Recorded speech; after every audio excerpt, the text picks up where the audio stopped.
We'll use these mics for questions.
Good afternoon. I just wanted to let everyone know, especially for anyone that's watching this stream, that we're going to be starting in a couple minutes. Thank you.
Started.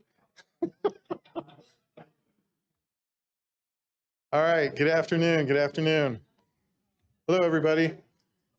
I didn't want to use the gavel to get things started, but this is usually how things start here. But anyway, thank you so much for being here. Really appreciate you taking time out of your day to be here with us at the City of Vacaville. For those of you who don't know me, my name is Aaron Bush. I'm the city manager for the City of Vacaville. And we have a lot of different representatives of our organization here today to walk you through our update on the homelessness situation. And so we do appreciate it because it is a very important issue facing everywhere, the entire country. We have our challenges, obviously, and so it's a very important issue for our community. And we appreciate the efforts that you guys have been doing at your roundtables. And now this is our opportunity to share with you some of the things that the city is doing because believe it or not, I do hear you and I am aware of it and I am also concerned about it. And I know that our city council is as well. And so in addition to all the other priorities that the council has for us, this is something that is important. And so I appreciate the opportunity to be here and give you, be a part of the update team that's going to give you some information. So there is a lot to cover here. As you can see here, our agenda for today is to give you an update from all these different departments. And this will show you all the different ways that we are addressing this issue as best as we can with the resources that we have. So you'll hear from a lot of different people today and what they're doing. And so at the end of that, I'll talk a little bit about next steps. And then when the final piece is questions, I really would like to focus any questions that you have on what you're hearing today. And I'll talk more about that at the end so we can stay focused, okay? So with that, this is the other thing that I wanted to walk you through just very quickly. There was, and hopefully you got a copy of the presentation. This will be available on the website as well. And so please don't feel that you have to, know this right here, right now. You can take it away with you. But in the past, there's been, concern expressed about, our investment in the homeless subject. This, as you can see, we're investing over, almost $7 million in this subject annually, okay? And as the different departments go through and explain what they're doing, you will see how those allocations, how those funds are being used on this subject. So with that, we're going to go ahead and jump into our different presentations. Again, if you can hold your questions till the end, we'll get to those, and that way we get through all the pieces that we have to share with you. Okay? So with that, I know that we have a very large contingency from our community response unit. So I will invite them to come up and start off with the presentation, otherwise known as crew. And so Sergeant Stefanoni, you're going to do the honors? Wonderful. Yep.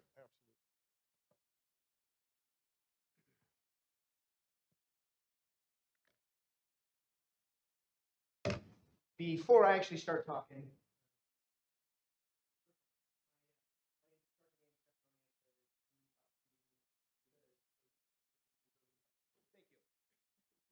say being Italian, I never really stay in one spot, so this is going to be awkward.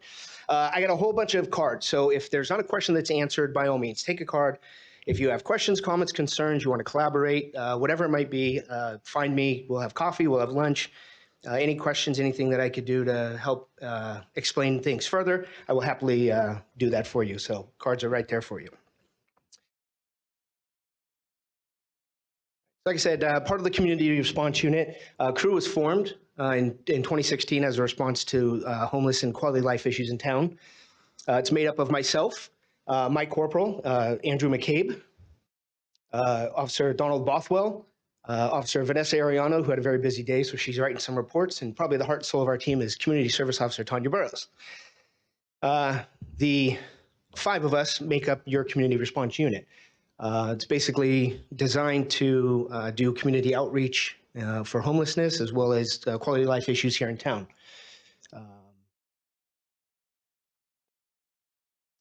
So our philosophy, my philosophy for the team, is basically help those that want the help and try to convince those that aren't sure. We always want to try to leave people in a better care when they leave our contact than before, and we always strive to try to make sure that they're better tomorrow than they are today. The other aspect of this, and those of you who have worked with us as our partners, know that we will problem solve by any creative means possible. And my own personal philosophy is don't tell me no, how do we get to yes? So with the help of the pit count, the folks from Opportunity House, our own numbers, this is a fluid number, but it may be a little bit lower, it may be even higher, but the best estimation that we have is about 253 homeless people in town. This is from the Opportunity House, and this is self-reported numbers, so I would believe it to be probably more honest than if, say, the police department was to gather it. But of the people that Opportunity House has contacted, about 52.5% say that they suffer from some sort of substance abuse. And almost 57% suffer from some sort of mental health issue. And about 45% say they suffer from both.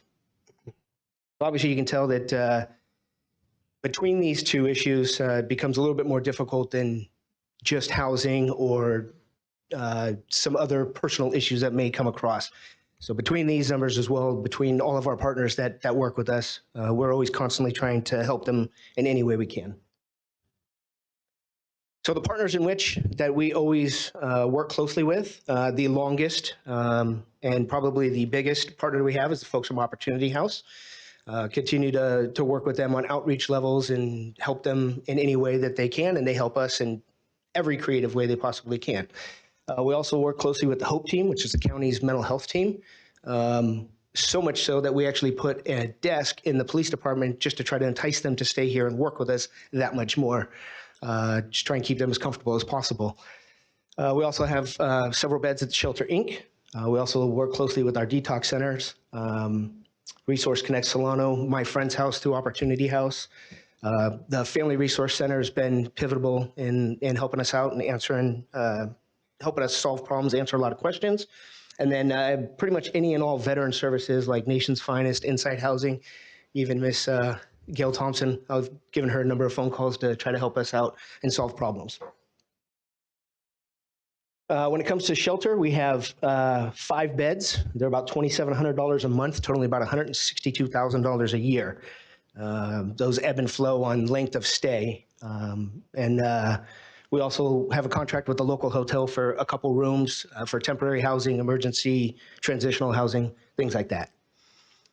So we talk about types of contacts, outreach, education, and enforcement. Outreach is the primary contacts in which we do. Go out with any and all of our partners, try to convince people to make their life better in some way, try and put them in contact with some sort of resource that maybe they don't know. A lot of times we'll educate folks. We will explain to them the laws, the potential that the laws they may be violating, and then obviously enforcement is a very necessary part of law enforcement. So whether it be issuing citations, booking people into county jail for a number of different violations. I'll tell you a couple stories here in a little bit, but when you talk about why enforcement, it directly affects the quality of life as well as holding some people accountable, which sometimes that's the single thing that has caused people to change their lives. I'll explain a little bit later. We will have a healthy balance of both. And it's, unless it's so egregious, it's almost never the initial form of contact in which my team has. One of the new things we've been doing lately is what we call reunification. We'll find people that are either stranded in town or somehow have family that they want to reconnect with. We will work with that family to try to figure out if the family wants them back. We will put them on buses, we'll put them on planes. In the past, we've sent somebody to the Philippines, we've sent people all over California and other states. And we actually find a great deal of success because of the support service that comes with family helping family. When you talk about illegal camps and cleanups, all throughout the city, illegal encampments pop up. Whether it's on private or public property are the two questions that always come up. If it's private property, we'll help with business owners or even homeowners, property landowners, solve a problem. If it's on public property, we'll usually tag it, notify them to clean up. They get about 72 hours to vacate. Enforcement action can be taken after that, and then ServPro will actually come in and help clean up if Public Works, if it's something too big for Public Works or unsafe substances.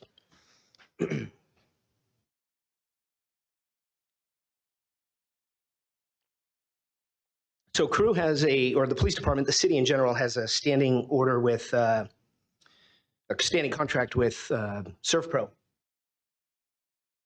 Last year, from basically July of 23 to July of 24, crew spent $73,325 cleaning up various camps from Peña the bridge on Alamo Drive, and the creek, basically from Depot, under 80, what we call coal field, and in the fields back behind, like Travis Credit Union. We have them coming out again next week to give us probably 3 or 4 quotes as well. This is a big one. So Grants Pass versus Johnson. You guys all know the Boise decision, I assume, if you're sitting in this room. Supreme Court recently made a change on that. The Grants Pass case basically said, well, prior to, if you don't know this, Supreme Court law on Boise decision was if there's no available resources for somebody that's unhoused, enforcement action for camping can't take place. The Supreme Court recently changed that, basically said regardless of services available, law enforcement can act or enforce laws. The question that always comes up is how does that address in different changes? Specifically, for my team, it changes nothing. Enforcement's never been the #1 component to outreach, especially when it comes to crew. We will always contact people, try to help them better their lives, and then it'll be a process, usually a long process before enforcement is taking place. This change in case law gives law enforcement more authority to solve problems through enforcement, but again, my team's never the direction is not, and that is not the culture of this team, to go right to enforcement. Like I said, short of something very egregious. And like I said, actually, from before this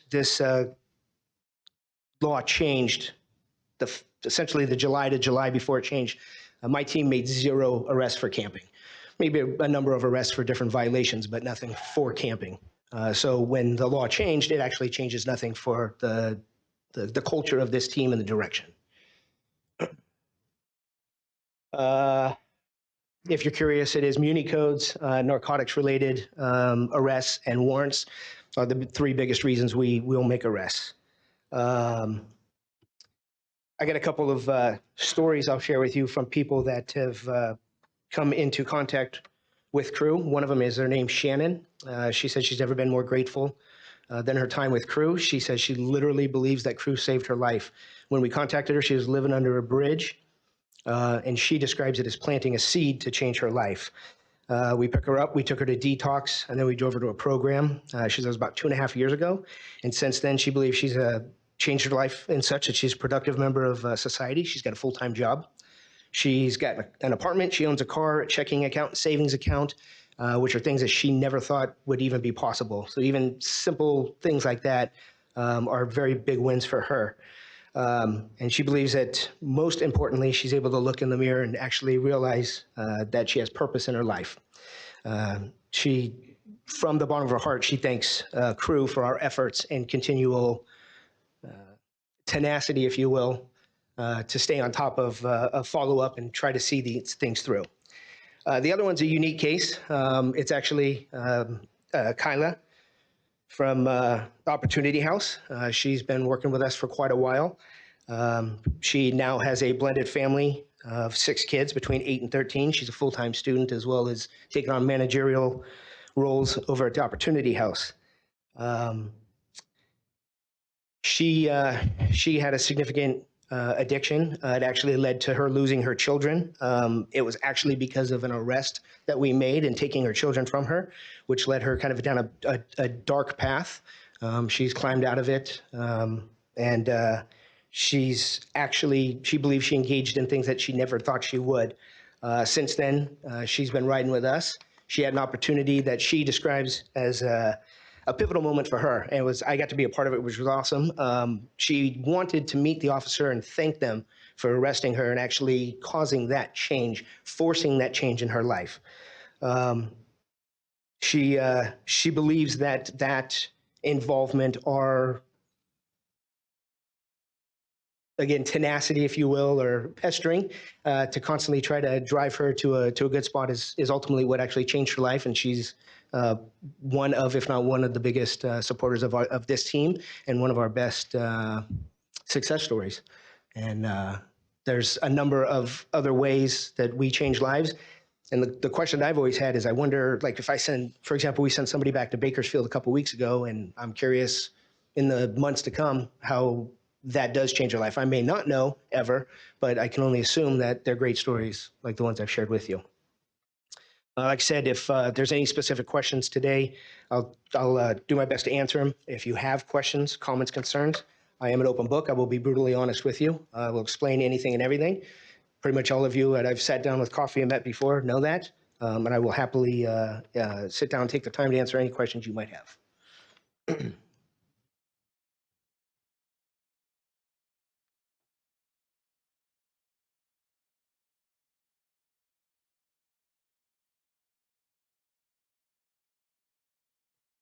Good afternoon, everyone. My name's Paula Ledoux, and I'm the Clinical Services Manager with the Vacaville Police Department. And I have Isabel Montano with me. She's the Mental Health Coordinator who oversees the day-to-day running of our Family Resource Center. So I'm just going to kind of give you a brief overview of what FRCs are, and then Isabel's going to talk about our progress and how many clients we've served this year. So I'm not sure how many folks out there are familiar with Family Resource Centers, but they're a statewide network of sort of like community hubs for families. And the goal of Family Resource Centers is to be able to really support families so that they are surviving, not just surviving, but thriving, and for children to maintain safety and stability in the home. So we do a lot of work with child welfare services as kind of a prevention method. And that's one of the reasons they started too, is to prevent child abuse. And now with homelessness or unhoused population being a big issue, it's also prevention for that. So where the Crew unit works with folks actually out on the street and they're already homeless, our goal is to try to prevent them from getting that way in the first place. And we do that financially for families who are in crisis. It's a big reason we get referrals. But our social workers on staff do wraparound case management, and we work with the whole family or individual, because we also help individuals. And we provide ongoing case management with 3 months, 6 months, year after follow-up, so that we're addressing all the issues. let me look and see what I'm missing. So primarily information and referral, but we have an enormous array of services within the police department. So sometimes we're referring to the youth services section or our youth development department. So families can really get, again, wraparound full services, but we have contacts with Solano County and all of the nonprofits and community-based organizations. When we do referrals, it's not just here's a piece of paper and call these people. We do warm handoffs. We talk to other staff. We'll call first and say, hey, I have this person that needs ABC. Can you help? How? So that we know they're getting taken care of. And then we follow up and make sure that happened. So that's really important. We do offer parenting education classes, different groups. We have budgeting skills classes that we refer to, and also that's part of what we do when we work with clients to help with that for home economics and financial planning. Home visitation. We actually work closely with our friends in the fire department with that. We'll tag team it with code violations when there's issues of maybe hoarding or medical calls that are frequent and maybe people need more medical services than they're getting. We'll go out, we'll do home visits, we'll work with the medical social workers and try to help that situation so that that's improved. And Isabel will go more into all of the basic needs assistance and how we fund that, how much it is, and what we do with that, where we get our referrals from.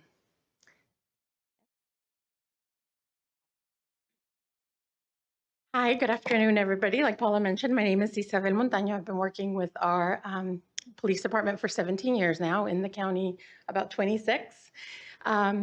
The Family Resource Center really works hard on trying to stabilize individuals. I know we keep saying family because that's in the name, but we do work with individuals that are homeless. We do work with people who are single. We work with couples with no kids. So we work with everybody. And the great thing about being part of the city is it's open to all city residents. So it doesn't have to be a family like other family resource centers in our county. We do try to make sure families become stable. The whole goal of the Family Resource Center is to help people out of a crisis. So if somebody comes in and their water is shut off or their PG&E is shut off, we want to make sure we have resources to help them and then connect them to any other service provider that can continue that assistance if needed. So I know it's going to be no surprise to everybody in this room, but these are some of the things we're noticing through the Family Resource Center. A lot of people living with other family members, living with friends, renting rooms, living in people's living rooms, living in garages because they can't afford their own housing.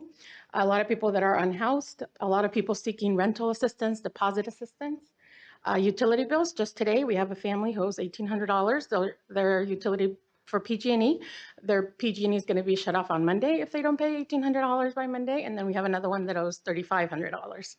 One of the things we noticed during COVID is a lot of families were letting PG&E bills go by the side because they weren't getting turned off. Well, now they are getting turned off. So it's one of those things where PG&E is no longer messing around, right? And they're making sure that they're getting paid.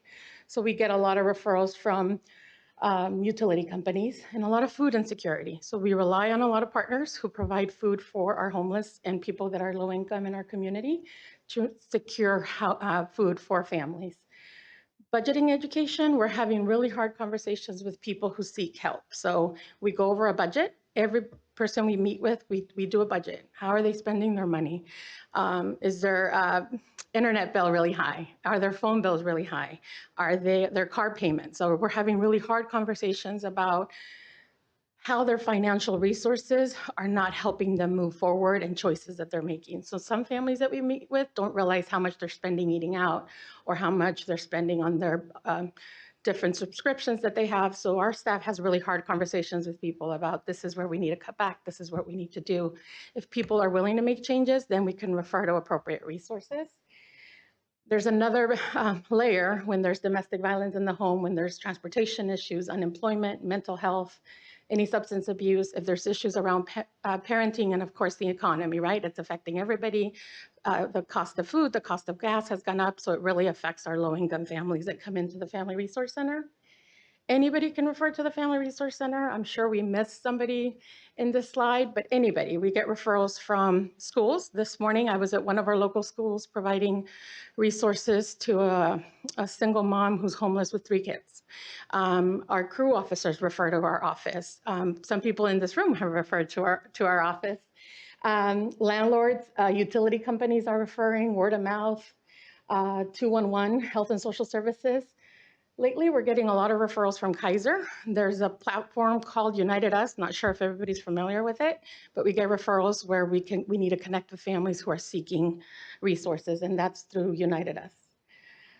This is just to give you an idea. I won't go over every single number, but this is just to give you an idea of some of the work that we did last year. We got over 3,000 calls at the Family Resource Center, people just seeking resources, and that could be counseling. Maybe they're looking for recreational activities. Maybe they are looking for parenting. Maybe they're looking for where to get food for the day. So anybody can call the Family Resource Center. We had over 500 people walk in seeking help, about 500 basic needs assessments, 35 home visits, like Paula mentioned. Some people cannot leave their home or they're bedbound, or maybe they don't have transportation. Today, when I went to meet with somebody at the elementary school, she doesn't know the city, she doesn't know where our office is, so we're gonna meet families where they're at and where they need us. Basic needs, we gave over $600,000 last year. No money's ever given directly to the individual. It's always paid to the vendor. So if somebody needs rental assistance, it's paid directly to the apartment complex. If somebody needs gas, we'll meet them at the gas station and we pay for the gas. If somebody needs food, we'll meet them at the grocery store and we pay for the food. Same thing with utility or PG&E assistance or whatever they need, we pay the vendor directly. We never give money directly to any of the families we work with. Over 400 families received assistance. Most of the assistance last year, about 80%, if you noticed on the breakdown, went to deposits or rent. We do help people that are homeless. We just can't help secure housing, but we can help with deposits. Or if somebody is looking for a little first month's rent, we're able to do that. We do spend most of our time with preventing homelessness though, so we do work really hard. If a family gets a 3-day notice, we do everything we can to blend our funding and make sure that we can keep them housed, because we know that it's really, really hard to get housing once they're evicted. And our last slide, this is just a breakdown of what was given out last year. It's got the different grants. We're part of the Family Resource Center network with Solano County, so there's a resource center in every city, and what we do is we work together to apply for grants. So some of these grants are from the Family Resource Center networks, some of them are from the city, and then some of them are just donations that come in, people who are just wanting to donate and help people in the community. Seasons of Sharing is a program funded by the San Francisco Chronicle. They help with first month's rent, deposit, rental assistance. Last year, we were able to do 77 applications. 68 were accepted, and they give out almost $150,000 to Vacaville residents. This is our staffing, so about $800,000 in our staffing. We have 3 family support workers, 2 support staff, clinician, myself, and then Paula, who's our administrator. And then for this upcoming year, most of our COVID relief is gone, so this is what we have to look forward to for this next year. We've already started using some of that money, so those numbers are a little bit lower now, but we had 90,000, 70,000, and then some funding through one of the grants that we have. Thank you.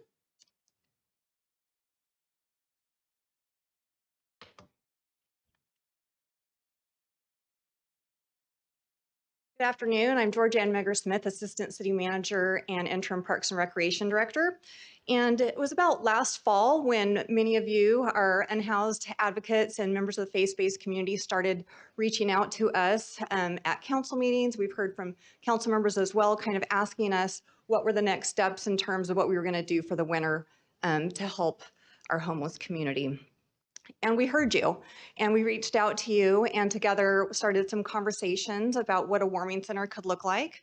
As a city, we looked at what facilities we had available, and we did identify the old Greyhound station on Mason as a possible location for a warming center. And so together, the city staff, crew, fire department, public works, we worked with many of you to see how we could make that work.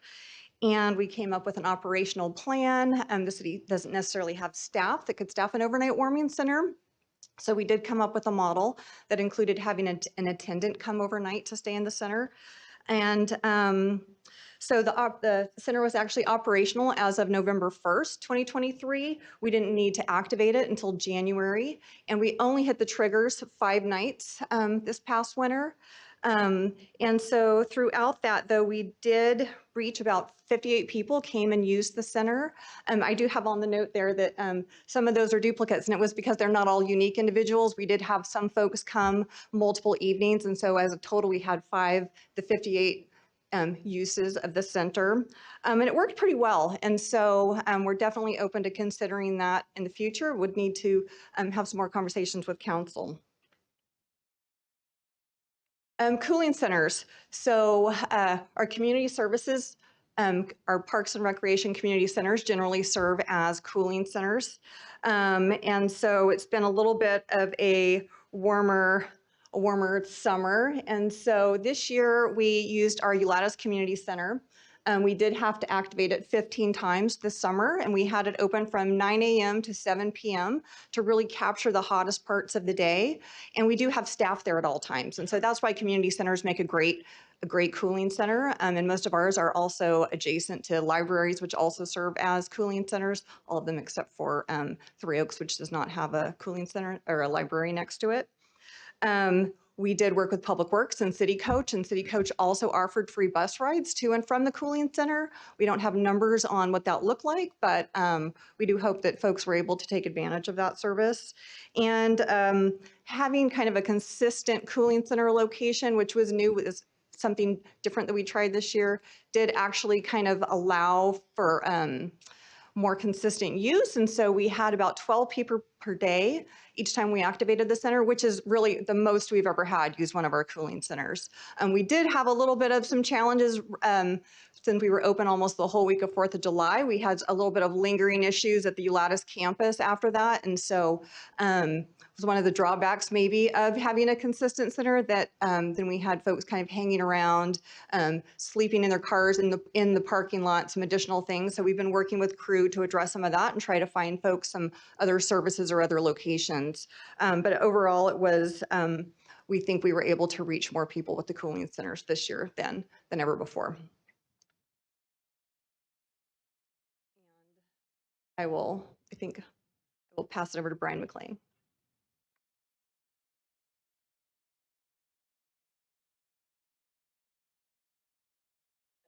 Thank you, Georgianne. Brian McLean, Director of Public Works. So Public Works is typically the cleanup crew when it comes to the challenges of homelessness. We end up coming in and supporting the PD, have over the last several years in terms of the cleanup and remediation process. The slide here shows the historical costs incurred by the city over the last 5 years in those encampment cleanups. And it's upwards of $70,000 and growing this last fiscal year ending in July. We expect additional invoices to come in, which will probably push that over the $80,000 mark. We do typically hire a ServPro and bring them out, and it's a lot of biohazard. It takes quite a bit of time to process those kind of cleanups and get through them. And those invoices typically come in at several tens of thousands of dollars a piece. There is also the issue of the environmental damage that is being caused, whether that be through encampments at our creek areas or in public open spaces. And so there's substantial issues that are arising out of that that the city is looking at long-term in terms of trying to remediate. So these are the costs, and this past fiscal year, Public Works transitioned the larger encampment cleanups to the police department, and then we started to pick up the smaller pieces, so those areas within the city's right-of-way, in our parks and other facilities. So, housing.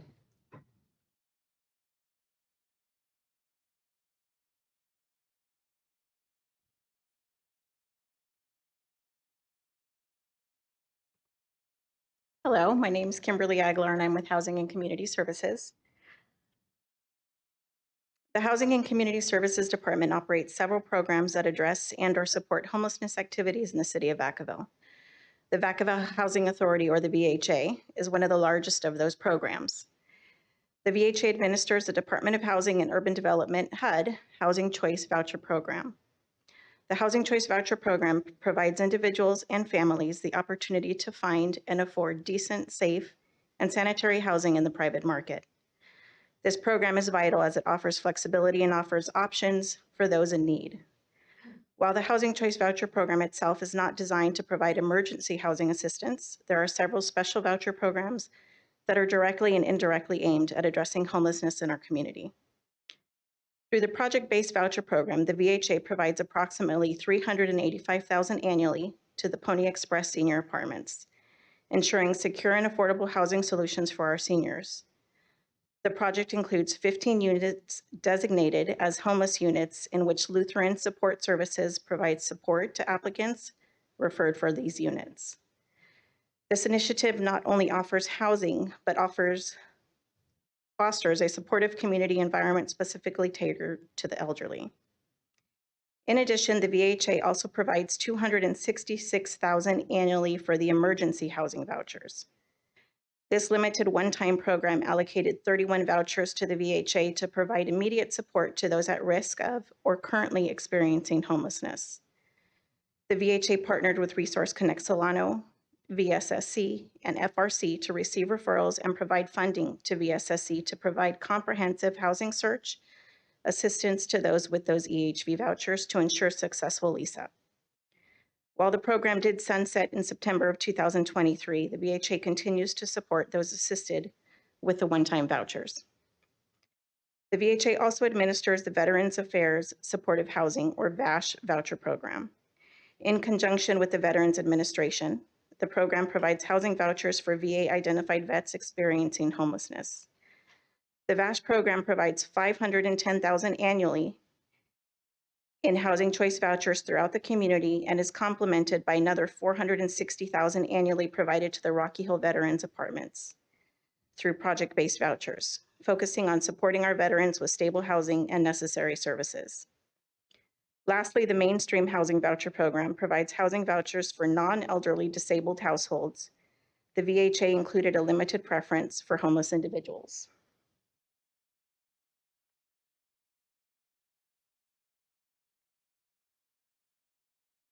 There are several other grant programs managed by our Housing and Community Services Department that support a variety of programs directly aimed at addressing homelessness in our community.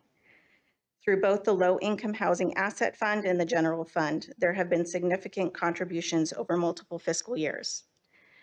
As the fiscal agent and program administrator for CAP Solano JPA, the city is providing approximately $400,000 in-kind administrative support for the 2024-25 calendar years. From July 1st, 24 to June 30th, 28, the city will provide approximately $375,000 to support the new staffing model under a MOU with CAP Solano JPA. The city has also designated $128,000 for the coordinated entry system for fiscal years 23-24 and 24-25, ensuring that those in need are efficiently matched to the appropriate services. Some smaller activities include $7,980 for the biannual point-in-time homeless count in 24 and $6,000 for homeless encampment cleanup activities for the 23-24 period. Efforts funded by the Community Development Block Grant coronavirus funding include $200,000 allocated for homeless shelter operations, $250,000 directed towards mental health and substance abuse support for those experiencing homelessness, and $132,000 allocated to homeless prevention emergency grants aiding in immediate needs and crisis. And finally, under the American Rescue Plan Act, an additional $235,000 was allocated to support homeless shelter operations. These funds collectively demonstrate the city's commitment to a comprehensive approach addressing various aspects of homelessness from emergency response to long-term support. Now we will switch the discussion to the Community Action Partnership of Solano Joint Powers Authority, or CAP Solano JPA. The city's participation with the JPA and the JPA's role in addressing homelessness. Some background on Cap Solano JPA. It was originally established in 1999 as a Solano Safety Net Consortium until the name changed in 2008 to Cap Solano JPA. The purpose of the JPA is to have a collaborative group of local governments that work with local agencies to end poverty and homelessness countywide. The JPA board during that time was made up of a member jurisdiction staff from 6 of 7 cities in Solano County and the County of Solano.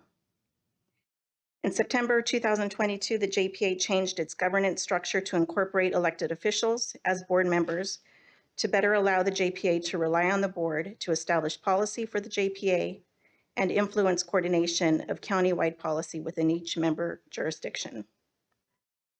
All 7 cities in Solano County and Solano County are members of the restructured JPA. For Vacaville, Councilmember Stockton is the appointed board member, and Councilmember Roberts is the appointed alternate.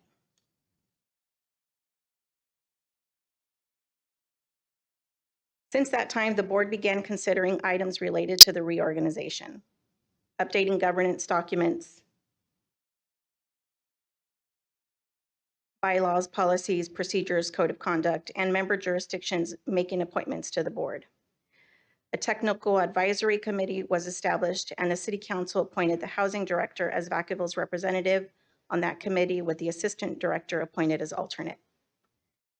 The board also received information on the roles and responsibilities of the JPA, such as the various boards and committees under the JPA's purview, such as the tripartite advisory and continuum of care boards, as well as subcommittees, COC governance, homeless management and information system, COC notice of funding availability, lived experience, coordinated entry, and strategic planning. Information received also included annual and biannual activities led by the JPA, biannual homeless point in time count, the annual homeless HUD notice of funding application, community services block grant related activities, organizational standards, and required trainings. In addition, Cap Solano JPA serves as the lead agency for the Homeless Management Information System, the collaborative applicant for the annual HUD funding application, and implements the HUD required countywide coordinated entry system.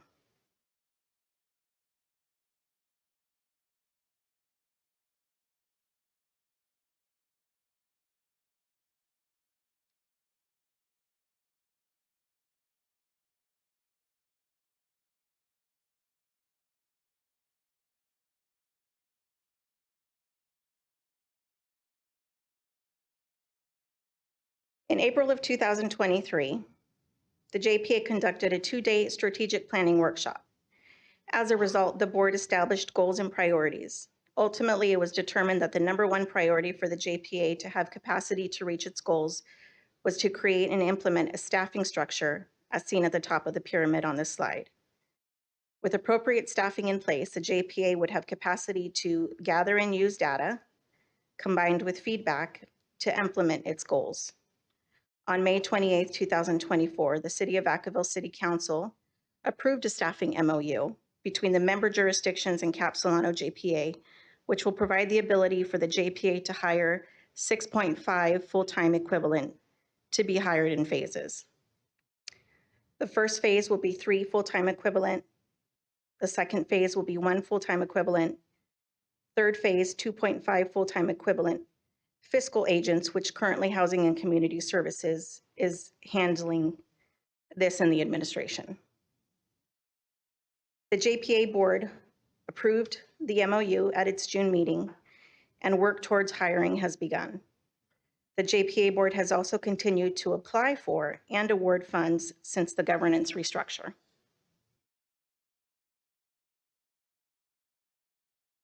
Cap Solano JPA's funding allocations over time demonstrate the strategies that have been adapted in its efforts in addressing homelessness on a regional scale. Past allocations invested a significant amount, totaling over $20 million, to support projects and programs such as construction of the new kitchen at Shelter Solano, the development of additional permanent supportive housing units in the county, and various room key shelter projects during COVID-19. This fiscal year, Cap Solano JPA has allocated nearly $5 million towards programs, with the majority of funding focusing on emergency shelter and staffing support for the coordinated entry system. Additional funding was allocated towards prevention and diversion, rapid rehousing, and outreach. This year, the JPA will be implementing phase 1 of its staffing plan, so you will see funding for that as well as Homeless Management Information System, HMIS, and data infrastructure. Looking ahead, Cap Solano JPA has nearly $3.5 million available for future allocation to address areas such as services coordination and additional street outreach, prevention and diversion, and rapid rehousing programs. I would encourage all of your organizations to make sure to sign up for the Housing for Solano and Cap Solano JPA listservs so that you stay up to date on the most current news, ways to participate in community outreach, and any future funding opportunities. Housing for Solano meetings are held virtually every third Wednesday from 10 to 12 p.m. And Cap Solano JPA meetings are held every fourth Thursday from 6:30 to 8 p.m. Both are open to the public to attend. Turn it over to the city manager now.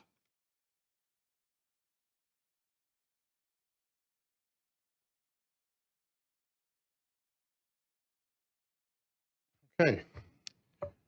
Real quickly, while we're on this slide, this is not meant to deal specifically with Vacaville's only issues. It's meant to look at it on a bigger regional issue.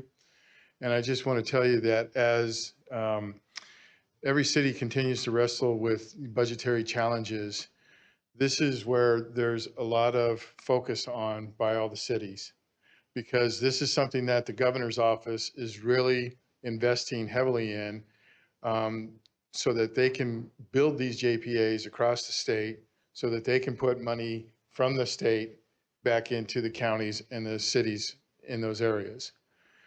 And if we know one thing about this subject, it requires a lot of resources and a lot of interest, but a lot of funding.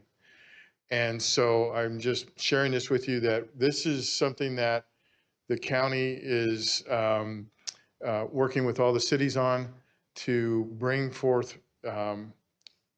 collective resources, collective needs, so that we can be eligible for that funding. And I think I shared with you last week at your Homeless Roundtable that I believe we're still just the second one in the entire state to form. So that really puts us in a pretty good position in terms of being eligible for the funding, because I got news for you. Trying to get multiple cities to agree on any one thing is not easy. It's still a work in progress, but we are much further along than a lot of our counterparts in the state. And so we are working very diligently on this and their strategic plan, but this is a great way to be involved. Okay, so I too would echo that, you know, if you're interested on the big picture level as well as just Vacaville, this is a great opportunity to be involved. So anyway, with that, what are the next steps? Okay, so you've heard a lot about what we are doing on a regular basis. Those efforts will continue, but as far as next steps and how that affects the homeless roundtable group, first and foremost, we're going to be going back to the city council. As Georgianne mentioned, we did the warming center here last year. We promised the council and the community that we would go back to them and give them an update on, you know, the successes, basically an after action plan, if you will, what worked, what could be improved. So we need to go back and give that update. And at the same time, we need to talk to them about what are we going to do this year, because we have not formulated any other alternatives at this point. And so we need to go back to council, because it will get cooler at the, you know, in winter, and we need to have resources to address that. So we'll be doing that probably late September, 1st of October, so that we'll be in time for the winter season to provide resources for our homeless community. The other thing on there that we're going to go back to the council for as part of that update is an update on the JPA status. There's been some movement with regards to the staffing model. One of the things that we're also working on as part of the staffing model is working with the state on getting funding from them to help put the resources in place to staff that organization. You know, we found out very quickly that it's a great idea to build an organization. And as you can imagine, as I said, getting 7 cities in the county to agree on one methodology was a bit of an effort. The county has graciously stepped forward and said that they'll house that effort, which makes sense because, you know, they're representing the region. But it still meant that cities had to provide in-kind services for those positions. And so what we're hoping to do is we went back to the state and said, hey, if this is such a great idea, which we see some potential here, we need your help to fund those positions to operate it. And so we've been given some encouragement from some lobbyists and legislators that, you know, they're supporting our request to get funding to put into that so that we can get all those positions up and running right away so that we can have a fully functioning JPA with staff resources to do all the important work that needs to be done on their strategic plan and the prioritization of goals and so forth amongst the participating cities. So that is another thing that we'll be coming back to the council with, is an update on those efforts and what's next. Okay, so that's the one of the first updates that we're doing. The second one on there, as was mentioned, I went to your homeless roundtable last week, and I appreciate the invitation. And once again, I see the value of that. It was reminded me of the, you know, when we did have a collaborative City of Vacaville roundtable, the opportunity to have people with the same interests come in and talk about an important topic. And that's what I saw again last week. So what I am proposing is that, you know, I'll meet with some of the group's leadership folks that are, you know, organizing that to see if there are opportunities where we can meet on a more regular basis to have that kind of dialogue. Because if there's one thing that I think everybody walked away with last week is that this is a very, very big topic. It's a very, very big, heavy lift. It stretches very wide. And a lot of people that have a lot of enthusiasm and care for it, we all need to work together. As I shared with you last week, you know, one of the main important topics here is housing. Well, Kimberly did a great job outlining how we are involved in supportive housing, and we have a lot of partners there with the Opportunity House and so forth, but the city doesn't build housing. And so there are other resources that are out there that we need to work with. And so we don't provide a lot of those mental health services either. And so that's where the county and their behavioral health. So it's a partnership, and I see that. And so I see us working together on an opportunity to get together and have more continued dialogue going forward so that we can put resources where we need them, that we're not missing out on opportunities or that we're not duplicating services. And so I understand that it's worthwhile. So please, you know, I'll reach out to you all and have a conversation with you about what are the next steps in that regard. But definitely, I think there's an opportunity there. So with that, it gets us to the question and answer period. But what I would like to do is, if it's okay with you, is focus our questions on what you received today. As I said, I'm expecting and anticipating that we'll have, at a very minimum, we'll have another city-sponsored update such as this. But I do think that there's another opportunity where this effort can merge with your roundtable effort, you know, in the very near future, so that we can have just sitting across the table from each other, breaking bread, and having the conversations with more detailed questions, getting into the weeds. So for today's purposes, if we could focus our questions on what you heard today, because we have the experts in the room right now. And so with that, we have some staff up there with some mics to you know, get to you so you can ask your questions. And let's go ahead and open it up. So if you just want to raise your hand if you have a question, we'll come and get you. Is it on? Yep. Hello, Hello. my name's Valerie Nelson. I grew up in Solano County. I'm 72 years old. The only time I was gone was in college. And I worked 7 years at Napa State Hospital. And I also worked at 3 California prisons. And so I know, and then I have family members that were addicted to drugs and went through court hearings regarding that. And they finally did go through the process of a program. But with Governor Newsom releasing inmates that should be still in prison.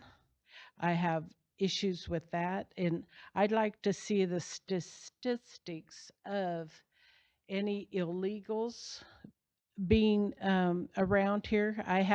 The homeless I see around town are not illegals that I see, but that's an issue for me with all the drugs coming in. We need to get to the problem and not being enablers.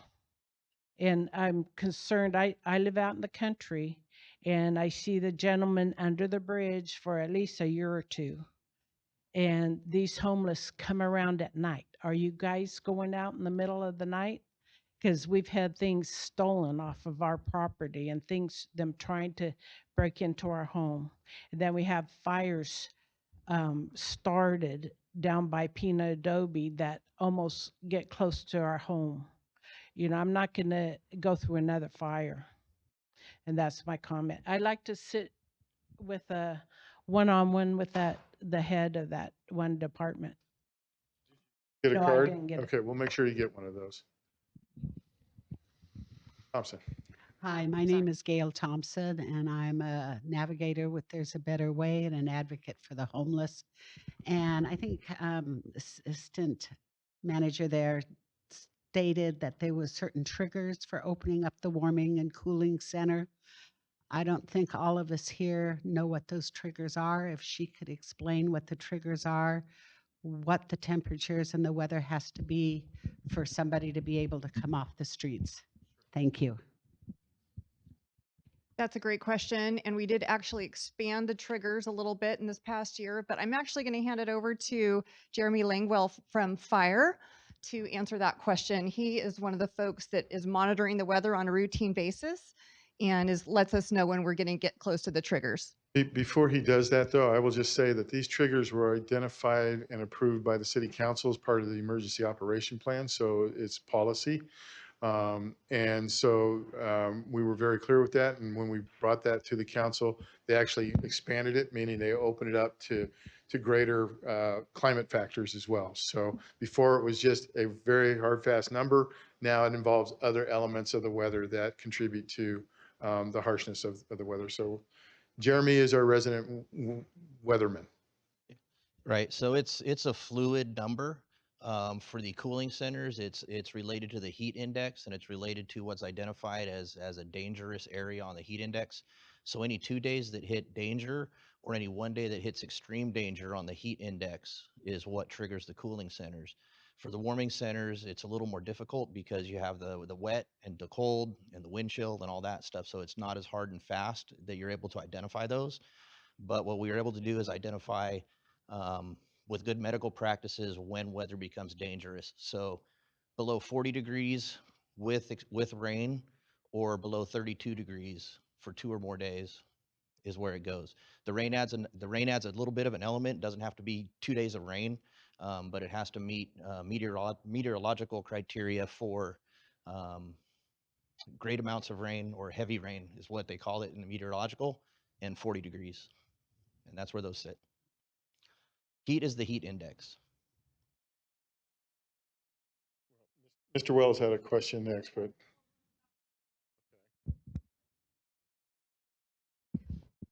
the weather report, I don't need that on it. Okay. Yeah, Does it mean I see this anticipating, so the next 2 days will be so opening the Yeah. shelter, or the 2 days happened and now we're no, it's as forecasted. as forecast. So they do a tabular forecast 7 days in advance. That's as far as they'll do it, because that's as far as you can do with the most amount of accuracy. So we look at a tabular forecast that takes all of those criteria into consideration, and look where it falls on that. And just to follow up on that, as you can imagine, it takes a lot to activate, especially the warming center, because it's not occupied by staff or anything like that. So that one especially takes a lot to start up. Cooling centers are a bit different because we do have staff at those facilities. And so it is important to have as much advance notice as we can. And so that's why we're watching. And the other part of it, honestly, and we're trying to do an even better job of communicating with you all, because we know that you have a direct track to some of those folks out there experiencing homelessness. And so it doesn't do us any good if we're telling ourselves that it's time to open it, but we're not letting you know and letting the people know that there's an opportunity to get out of the tough elements. So, Mr. Wells, you had your hand up. Thank you, Aaron. Actually, I had two questions, but one of them was, I understand what the criteria has been, but it doesn't at all seem to be compassionate. When we talk about medically saying, yes, 32 degrees, you can freeze to death. But as far as compassion, if you've been out in 38 degrees, it's cold at night. And I'm wondering if we could look at moving that number up. It was only open 5 days here it's built. And so if it's 34 degrees, there's still people cold out there and we don't have the center open. It has to hit that 32 degrees and no rain. And then with rain, 40 degrees. That still seems to be something that we could be a little bit more generous with. In my position, I just saw a lot of cold nights there. A lot of people coming in when we're feeding them at Epiphany Church, and they're dripping, rain. And yeah, it was maybe 38 degrees or 39 degrees and raining that night. It wasn't open, but it was cold. So I'm wondering, what is the mechanism for us to maybe moving that open so we're open a little bit more? Fair question. So that is as I mentioned at the front of this question is that, that was established by the city council. So it's policy. We'll have to go back to the council to open that conversation again. And so I would suggest that when we do go back to the council for an update on what transpired last year and what we're looking to do for this year, that would be a potential opportunity to raise that question so that we can put it in front of them. Come with your recommendations and not just, hey, we think the number should move, but why? And so that we can also have, some opportunities to provide backup support if that number were to change. So you're saying that would be for the following year, not this upcoming winter? No, I'm saying that it would be, well, when we go back to the council, it would be for this upcoming winter is what we would be planning for. And so if there's a desire to change the trigger criteria, I would believe that would be part of what would happen this year. Okay, great. Thanks. I have a second question, but I don't want to, if someone else was going to, they can go first. The second was. But then you're done. Thank you, Aaron. One of the work I do for our church is as a communication director. My territory is all of Northern California up to the Oregon border. And I've been able to see a lot of different excellent facilities that are being done in homeless works. Cots over in San Rafael and the living room in Santa Rosa, Los Guilagos in Petaluma. And these have a series of tiny homes with support services, something similar to Shelter Solano in Fairfield, some of them a little bit more elaborate, some less so. With our numbers increasing here, we don't really have a place that we can do that. The Opportunity House, we have some beds at Opportunity House in Vacaville, but other than that, and the ones that we're sending people down to Fairfield, has there been any consideration of working, because all of these that I've seen in Northern California that are very successful programs that have the services built in where they go to classes during the day, and then they are able to move forward with self-reliance, transitional help, and they have pretty good track records, like 80 to 85% of people that get into the program transition to self-sufficiency. So much of this is being built through grant programs, and some of the cities have done it on their own.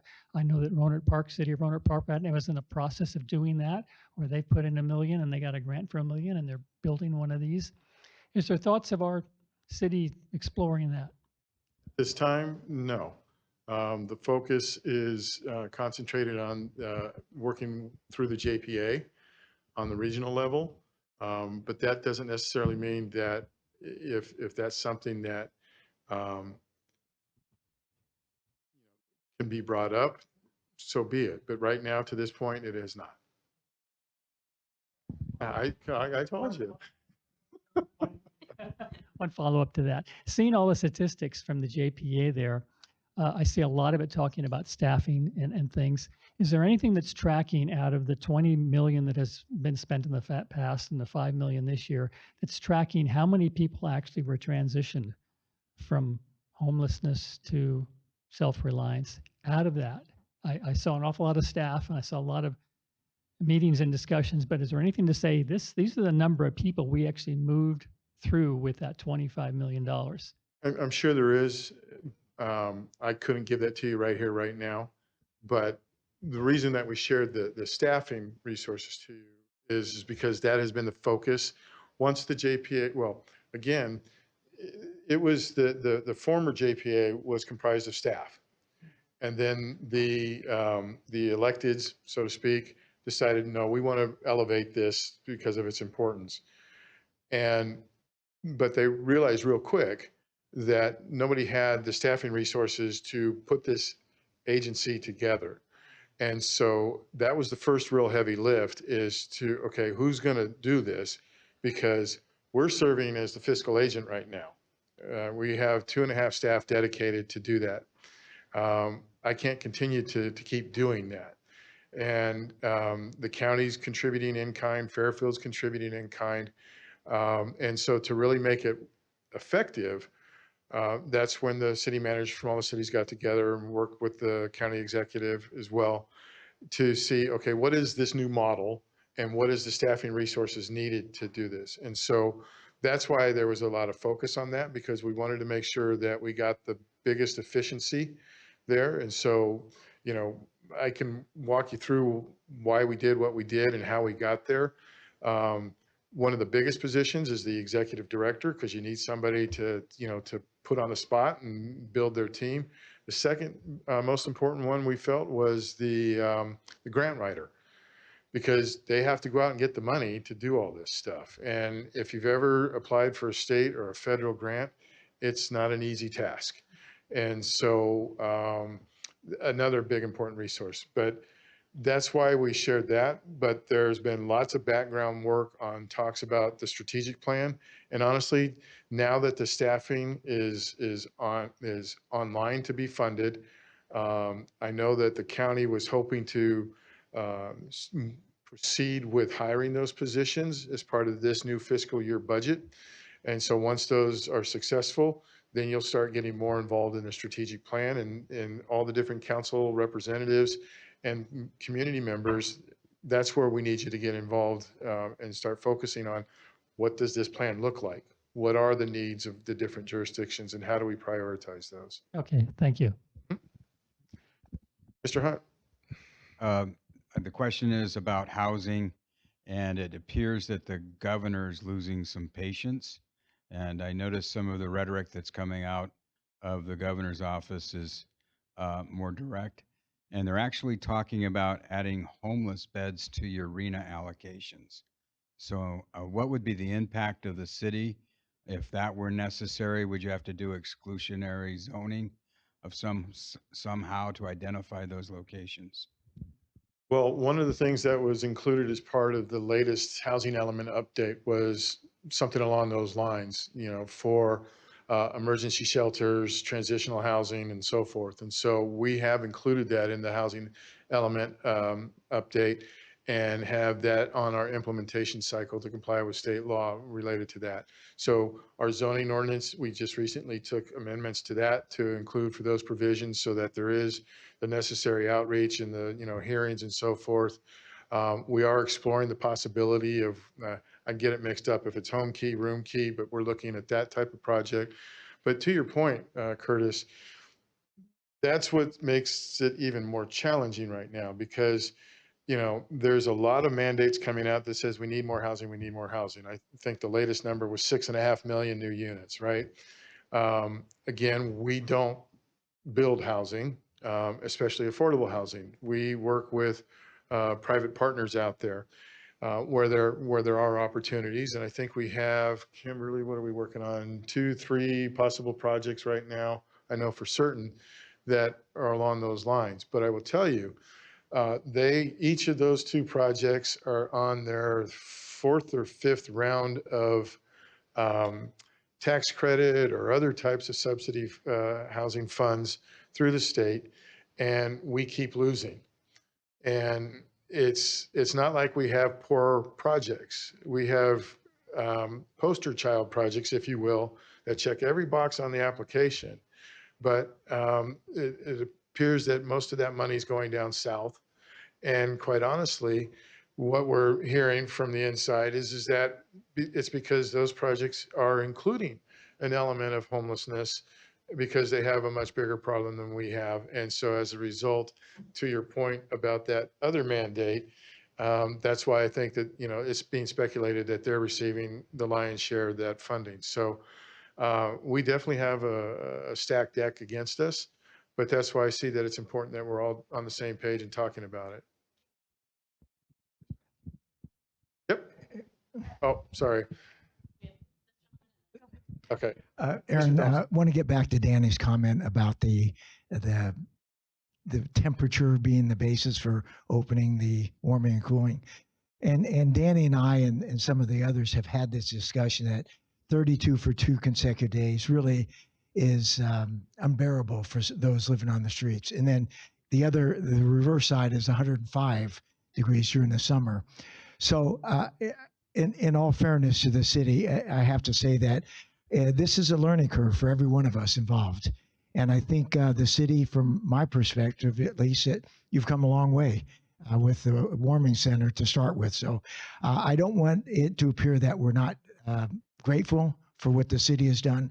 But I think as we move along and our policymakers start becoming more educated on the different issues, I think we'll get to where we both want, the city and the advocates want. So just want to make sure that you didn't take our comments as negative. City's done a lot over the last year, so I appreciate it. Appreciate that. Thank you, Skip. So I just want to throw out a couple of things that's probably to crew and then maybe for funding. So in the same spirit of what Danny's saying, I just want to throw out that I would love to understand if you have an anecdotal number or a hard number of how many older adults, like I have a sense of other communities, but how many of our 250 individuals are 60 and older, for example. And the reason I ask is because we all know it's rising, but the nuanced exponential needs of those clients, I get those phone calls daily, weekly. And the weather matters because of diabetes, heart attack, all the other issues going on with an older adult with elements. So I just wanted to see if we're taking that, if we're kind of customizing, but then while you're doing that, or I'll ask that first and then I'll ask the second one. Go ahead.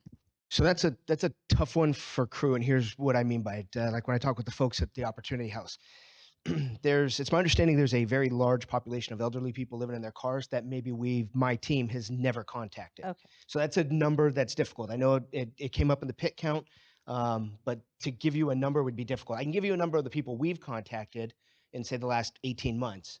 But I know that it sounds like there's a population that maybe we've never contacted, they've never needed our resources or developed a call for service, something like that. So I don't have a way for that methodology to give you an accurate number, but my understanding, talking to everybody that we partner with, that is becoming a more significant number.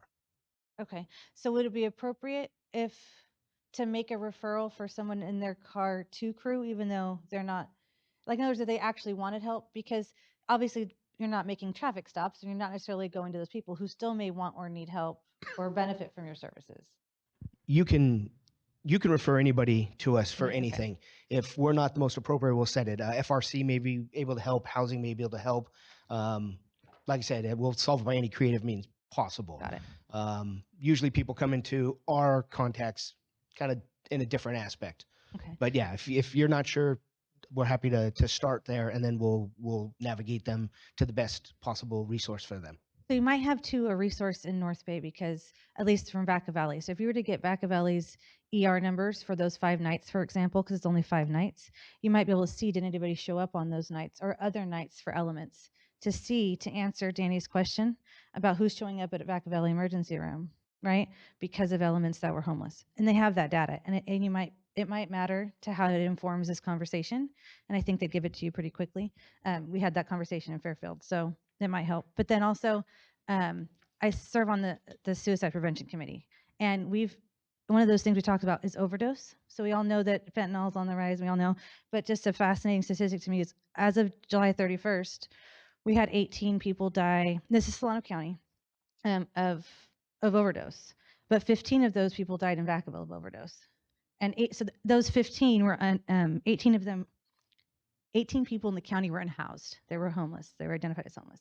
Of the 15, I don't know how many. So I don't know if you're seeing that, because like 70% of it involves fentanyl and almost 50% is fentanyl meth. And so if we see that on the rise and we have substance abuse dollars, I'm just curious how that's being implemented and how much money Vacaville's getting to do substance abuse education, or, the Narcan and all that stuff. Sorry, is it a deep hole? I didn't mean to. No, by all Okay. means. We do track the unfortunate deaths of unhoused individuals. In the last 14 months, we've had 8. 6 of those were fentanyl related. The other 2 were a combination between what the coroners, and that's the coroner's report, methamphetamine overdoses with some form of cardiac or existing medical issue. We do have a huge number of overdoses that people do survive. It is an epidemic, to be honest with you. That's a number I don't have right now, but it is a growing number. We do have an opioid grant that we give back to our partners, and we continue to build work with, like the Opportunity House, for example. We'll buy Narcan, give it to us, give it to people on the streets, things like that.